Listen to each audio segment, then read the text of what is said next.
Now, bachcho, let us see the question.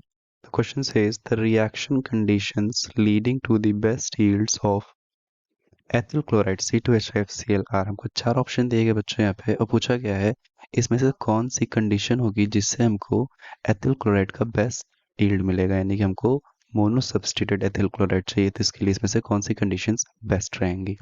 तो देखते हैं बच्चों यहाँ पे इस क्वेश्चन का जो की कंसेप्ट है वो क्या रहेगा बच्चों। That will be halogenation. That will be halogenation, या फिर हम यहाँ पे बोल सकते हैं कि chlorination. Chlorination of alkanes.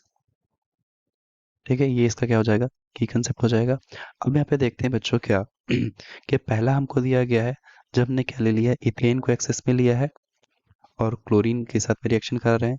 Then क्या है, यहाँ पे इथेन को रिएक्शन कराई जा रही है क्लोरीन के साथ में किस, और यहाँ पे फर्स्ट में क्या था, यूवी लाइट हम ले रहे थे, सेकंड है क्या, रूम टेम्परेचर में डार्क में करा रहे हैं।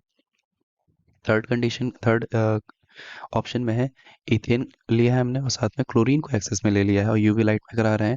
वहीं लास्ट ऑप्शन है इथेन लिया है हमने और क्लोरीन लिया है और सिर्फ यूवी लाइट में करा रहे हैं इस रिएक्शन को। ठीक है ना बच्चों, तो यहाँ पे हम देखते हैं कि बेस्ट ऑप्शन हमारा कौन सा हो सकता है। तो अगर बात करें हम, अगर हम यहाँ पे मान लीजिए क्या ले लेते हैं, जैसे अगर यहाँ पे हम सेकंड, पहले हम बात कर लेते हैं क्या, तो यहाँ पे अगर हम सेकंड ऑप्शन को देखें, इस सेकंड ऑप्शन में थोड़ा कुछ देखते हैं यहाँ पे कि सेकंड ऑप्शन में क्या दिया गया। पहले देख लेते हैं कि ये जो हेलोजनेशन होता है बच्चों, ये क्या होता है, ये फ्री रेडिकल मैकेनिज्म से गो थ्रू होता है। ठीक है ना, इसमें फ्री रेडिकल मैकेनिज्म अप्लाई होती है, मतलब यहाँ पे पहले क्या होंगे, रेडिकल्स जनरेट होंगे क्लोरीन के। देन फर्दर यहाँ पे ये क्या करते हैं, इनके एथेन में भी रेडिकल जनरेट होते हैं, फिर उनका जो है कॉम्बिनेशन होता है। तो रेडिकल्स को जनरेट होने के लिए यहाँ पे क्या होना चाहिए, सनलाइट होनी ज़रूरी है, यानी कि ये रिएक्शन क्या होगी, एच की प्रेजेंस में होगी, सनलाइट की प्रेजेंस में होगी और डार्क में ये रिएक्शन नहीं होगी। तो इसलिए ऑप्शन बी तो हमारा ऐसे ही कट हो जाएगा। अब बाकी हमारे तीन ऑप्शन बचते हैं, तो तीन ऑप्शन को हम यहाँ पे देख लेते हैं। अगर हम देखें फर्स्ट ऑप्शन में क्या है हमारे पास, इथेन एक्सेस में लिया गया है, तो हम कहेंगे क्या, if ethane is in excess. अगर इथेन हमारा एक्सेस में होता है तो यहाँ पे क्या होगा, CH3 CH2, सॉरी हाँ CH3 रहेगा, CH3 और CH3 रहेगा ना यहाँ पे, ये इसको ऐसे लिख लेते हैं, ये एक्सेस में हमने लिया हुआ है। ठीक है, और साथ में पे हमने क्या लिया हुआ है, Cl2 लिया हुआ है।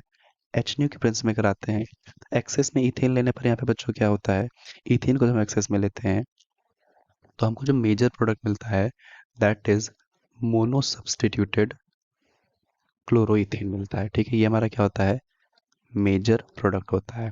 वहीं अगर हम क्या करें बच्चों, यहाँ पे क्या करते, अगर हम क्या ले लेते, क्लोरीन को एक्सेस में ले लेते, क्लोरीन इज इन एक्सेस, और अगर क्लोरीन को हम एक्सेस में लेके करते हैं तो फिर यहाँ पे क्या होता है बच्चों, CH3 CH3 प्लस Cl2, इस बार हमने Cl2 को एक्सेस में ले लिया है।